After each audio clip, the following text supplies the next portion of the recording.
Bonjour à tous les WEON leaders du monde entier et sympathisants. C'est toujours votre serviteur Maxime Yokeller. Ma vidéo d'aujourd'hui consiste à vous présenter le projet WEON leader dans son ensemble. Ce projet peut être amendé, peut être consolidé. Toutes les propositions sont les bienvenues pour consolider ce projet, avoir un document fiable, viable, complet pour les générations à venir. Ce document qui sera la boussole du peuple WEON, en quelque sorte. Le projet WEON Leader. Qu'est-ce que c'est? Le projet WEON Leader, c'est le mouvement mondial pour la restauration de la dignité du peuple WEON, créé pour trouver des solutions aux problèmes auxquels est confronté le peuple WEON. Ce mouvement est présent aujourd'hui dans plus de 20 pays du monde. Tout est parti d'une problématique. Cette crise ivoirienne qui a débuté depuis 2002 a créé beaucoup de problèmes au sein de la communauté WEON. Donc, ce mouvement WEON Leader est parti de cette problématique-là. Nous avons constaté que les mots guéré et wobé sont source d'isolement et de différence en notre sein. Le guéré, c'est quoi différent du wobé et vice-versa. Nous avons constaté que l'histoire du peuple WEON est non documentée. Aucun livre sérieux n'en parle dans le monde. Nous avons constaté que nos objets d'adoration et nos endroits sacrés sont en voie de disparition. Le peuple WEON est en voie lui-même de disparition. Beaucoup de collabos avec l'ennemi pour nous rejeter. Beaucoup de nos frères et sœurs pactisent avec l'ennemi pour nuire à son frère WEON, pour nuire au peuple WEON dans son ensemble. Nous n'avons aucun système bancaire pour financer nos projets. Aucun collectif d'avocats pour défendre le WEON dans le monde entier. Un WEON a un problème dans le monde entier. Il n'y a peut-être que sa famille biologique qui est concernée par le malheur qui le frappe. Mais il n'y a pas de collectif d'avocats WEON capable de défendre un WEON qui a un souci dans tel endroit du monde. Nos ancêtres et leur pouvoir de protection nous ont abandonnés. Manque de réconciliation entre nous-mêmes et nos ancêtres. La pauvreté est grandissante dans nos deux régions, le Guémois et le Cavali. Il y a beaucoup de souffrance, il y a beaucoup de misère. Le WEON est dépossédé de ses terres et de ses biens. Nous avons été massacrés dans cette décennie de crise. Plus de 1000 morts à Diokwe, un peu partout, dans les autres villes du Guémois et du Cavali. Nous n'avons pas de leader charismatique pour porter la voix du WEON, pouvant faire le consensus, pouvant par sa carrure, son aura, sa personnalité, faire le consensus, être le porte-voix du peuple WEON. Nous représentons dans toutes les instances ivoiriennes et du monde. On n'a pas ce leader-là encore. Il y a aussi le retard de nos deux régions. Le Guémois et le Cavali sont en retard en matière de projet de développement, en matière de développement, en matière de modernisation par rapport aux autres régions de la Côte d'Ivoire. La diaspora WEON est désorganisée. Dans la diaspora WEON, nous ne sommes pas organisés. On n'a aucune structure pour réguler la collaboration entre les WEON de la diaspora et ceux vivant en Côte d'Ivoire. Et même dans les villages, les cadres de nos régions ne se connaissent pas. Aucune structure pour envoyer nos enfants étudier à l'étranger. Il n'y en a pas jusqu'à ce jour. Face à cette problématique ci-dessus, une réaction du peuple WEON s'impose. Nous, WEON Leader, nous avons décidé de réagir face à cette problématique ci-dessus. La citation de Martin Luther King résume la réaction du peuple WEON à cette problématique. Nous devons apprendre à vivre ensemble comme des frères, sinon nous allons mourir tous ensemble comme des idiots. Bien sûr, le peuple WEON a opté pour apprendre à vivre ensemble comme des frères, pour pouvoir trouver les solutions aux problèmes auxquels le peuple WEON est confronté et pouvoir aller de l'avant. Trouver des solutions aux maux qui minent la communauté WEON est une urgence et un impératif. Il a été donc constitué un mouvement appelé WEON Leader pour trouver des solutions à la problématique ci-dessus. Ce mouvement est apolitique et non confessionnel. Il proscrit toute forme de discrimination politique, religieuse, sexiste, ethnique ou raciale. L'idée est de se retrouver pour réfléchir ensemble dans quelle direction aller, pour bâtir la boussole du peuple ouai, pour développer nos deux régions. Ce projet WOW Leader doit aboutir à une vraie plateforme de convergence d'intelligence pour le développement des régions du Cavalier et du Guémont, et non collecter des informations et des intelligences pour les exploiter à des fins personnelles. En introduction, retenons que dans une démocratie, il ne fait aucun doute que des individus et des groupes ont le droit de se faire entendre par les décideurs publics. Celles et ceux qui assument le pouvoir se trouvent ainsi dans une meilleure situation pour prendre des décisions éclairées dans l'intérêt du plus grand nombre. Ces communications auprès des décideurs publics ont lieu la plupart du temps dans les coulisses du pouvoir et elles y sont réglementées selon le pays. Le projet WOW Leader est un mouvement, c'est un courant, c'est une appartenance ou groupe d'intérêt ou encore groupe de négociateurs qui sont des réseaux de personnes pour promouvoir et défendre les intérêts privés du peuple ouai auprès des personnes ou institutions publiques détentrices de pouvoir. Pour ce faire, il doit procéder à des actions de lobbying destinées à influencer directement ou indirectement toute intervention ou décision des pouvoirs publics en vue d'infléchir une norme, d'en créer une nouvelle ou de supprimer des dispositions existantes. Le schéma ci-dessous permet de mieux comprendre le projet WOW Leader. WOW Leader, c'est des groupes de négociateurs qui mènent des actions sur les décisionnaires des pays ou sur le peuple ouai lui-même. On peut mener des actions sur le gouvernement, sur l'État de Côte d'Ivoire, sur des élus, sur des hommes d'affaires, sur les ONG internationales pour promouvoir et défendre les intérêts privés du peuple ouai en vue de son développement. Donc, tous ceux qui sont dans cette dynamique-là, qui mènent des actions sur des décisionnaires des pays ou sur le peuple ouai lui-même pour promouvoir et défendre les intérêts du peuple ouai en vue de son développement, créer des projets de développement dans le Guémont et le Cavalier, qui est un WOW Leader.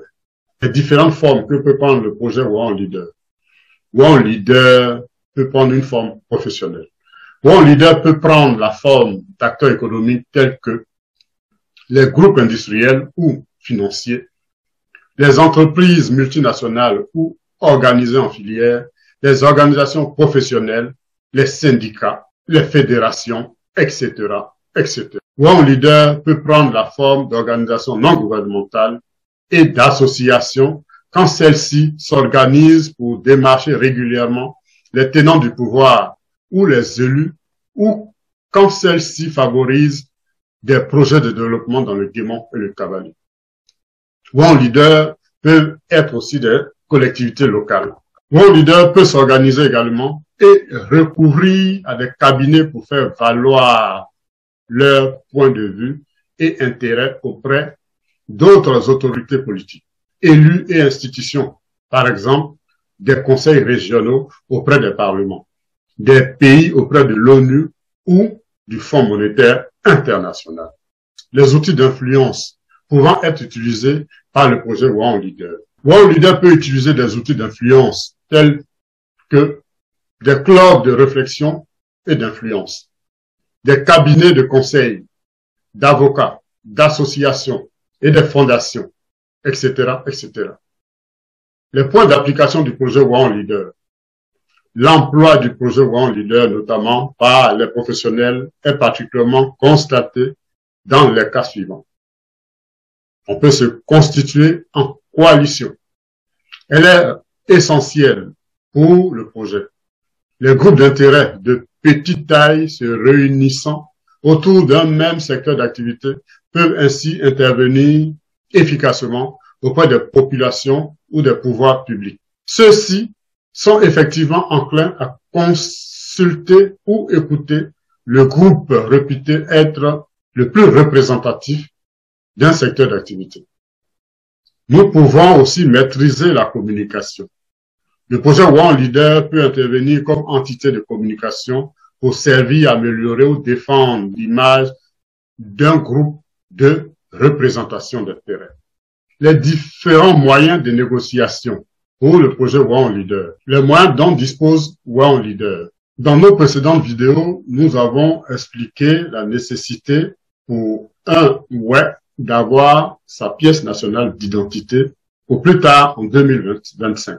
Les différents moyens de négociation pour le projet One Leader, nous pouvons utiliser les voix de nos membres ou sympathisants lors des élections. Nous pouvons aussi mener des actions médiatiques, télé, radio et presse pour nous faire entendre. Nous pouvons aussi faire des dons aux campagnes électorales, soutenir des candidats par exemple et bénéficier de certaines dispositions par la suite. Nous pouvons aussi faire des apports intellectuels via des laboratoires d'idées, regroupant des experts.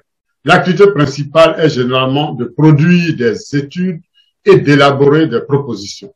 Le plus souvent, dans le domaine de politique publique et de l'économie.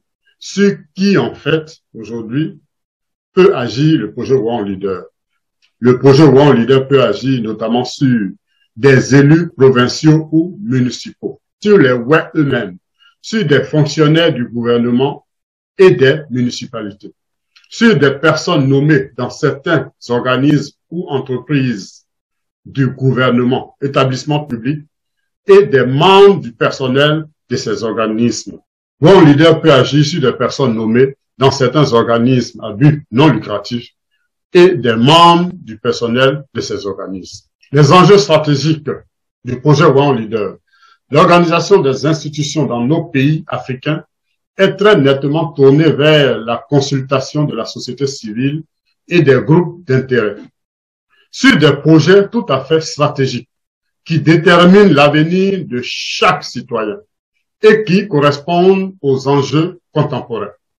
Nous avons l'énergie, l'environnement, les services, la chimie, l'agriculture et les biotechnologies. Le projet One Leader est une réponse à cette sollicitation institutionnelle et peut influencer fortement la législation sur ces sujets via les directives africaines qui, en termes juridiques, ont une valeur plus élevée que les droits nationaux. Pour mener à bien son projet, One Leader a fait des propositions concrètes pour la constitution de ce projet. La première proposition de One Leader est de commencer à faire le bilan des associations web existantes pour savoir ce qui n'a pas marché, pour ne plus faire des milliers de rencontres où aucune conclusion n'est appliquée par la suite. La deuxième proposition concrète est de faire une cartographie des filles et fils web et leurs ramifications dans le monde entier, les recenser en fonction de leurs expertises et en faire un fichier privé consultable en cas de besoin. La troisième proposition est de connaître les capacités forces de la diaspora web et celles des nationaux web en Côte d'Ivoire. La quatrième proposition est de recenser les priorités et les besoins de nos deux régions pour les remonter vers ceux qui peuvent avoir le réseau international. Cinquième proposition, 4 groupes doivent être formés pour piloter les actions du projet de One Leader. Il y a les collecteurs d'informations sur le terrain. Nous devons avoir des agents sur le terrain qui connaissent les priorités des populations du Guémor et du Cavali, qui connaissent les besoins exacts des populations du Guémor et du Cavali et qui remontent l'information. Il nous faut un groupe d'experts qui ont le savoir et l'expertise. Il nous faut un groupe des financiers qui peuvent en fait monter des dossiers de financement pour avoir l'argent nécessaire. Il doit avoir aussi un groupe relations publiques qui a le carnet d'adresse, capable de nous décanter n'importe quelle situation avec le carnet d'adresse. Toujours, comme proposition concrète, faire une étude réelle sur les réseaux financiers et relationnels de chaque fils et fille web. Inviter les maires et députés de nos deux régions pour créer des communautés de communes et initier des projets communs de développement par région, car le budget alloué à chaque commune est insuffisant pour son développement. Ceci doit être piloté par une entité privée indépendante pour sortir un plan de développement commun aux deux régions. La finalité est d'unir nos deux régions en une seule en matière de plan de développement global. Les élus doivent avoir une grande part de responsabilité pour dire qu'on peut être un élu et ne pas être un sachant. Il faut qu'on brise notre ego, le moi pour avancer ensemble. Inculquer la notion de cotiser chez le ouais pour qu'on ait un fonds de garantie dans une banque pouvant servir de caution pour créer une banque ouais et appuyer nos actions après un travail préalable de nos juristes et financiers pour voir la faisabilité, surtout savoir le retour sur investissement de celui qui cotise. Si je suis membre de One Leader, qu'est-ce que j'y gagne? Si je cotise pour faire avancer le projet de One Leader, qu'est-ce que j'y gagne en retour? Tout ceci doit être étudié par nos experts en finance, par nos juristes, pour que celui qui donne 5 francs à One Leader puisse avoir un retour sur investissement. Après tout ce travail, le projet One Leader pourra naturellement entrer dans sa phase pratique. En conclusion, beaucoup de fonds de développement sont en attente dans les grandes institutions mondiales. Pour bénéficier de ces fonds, il faut des projets bien montés et bien défendus par des experts. Le projet One Leader est nécessaire pour que le peuple ouais ait une place dans le concert des nations, par la création d'une banque ouais à l'échelle mondiale et parvenir à son autonomie financière. Nous devons lutter contre la pauvreté. Nous devons vaincre la pauvreté. Absolument. Pour mener à bien ce projet One Leader, une feuille de route a déjà fait l'objet de plusieurs vidéos. L'explication de cette feuille de route-là a déjà fait l'objet de plusieurs vidéos. Donc, vous pouvez consulter ces vidéos-là pour l'explication de ces 17 points de feuille de route qui sont nos 17 objectifs à atteindre par pays dans les 5 années à venir. D'autres vidéos expliquent également comment adhérer à One Leader. Il y a deux façons, en fait, d'adhérer à One Leader. Il y a une fiche d'adhésion 2020-2021 qui est disponible en ligne, qui est disponible sur notre site internet oneleader.org. Cette fiche, il faut la remplir et nous retourner cette fiche-là. Il y a aussi la méthode d'inscription en ligne sur le site, dans le menu J'adhère, vous pouvez suivre les instructions pas à pas et adhérer à One Leader. Chers parents, ouais, ça sera tout pour le projet One Leader. Projet qui peut être amendé, qui peut être consolidé. Toutes les propositions seront les bienvenues pour que, selon nos statuts et règlements intérieurs, une fois par an, au conclave mondial ouais, dans une ville du Guémor du Cavalier, nous puissions faire de nouvelles propositions, améliorer notre feuille de route, les points de notre feuille de route, pour bâtir la boussole du peuple ouais pour les générations futures. Je vous remercie et à bientôt.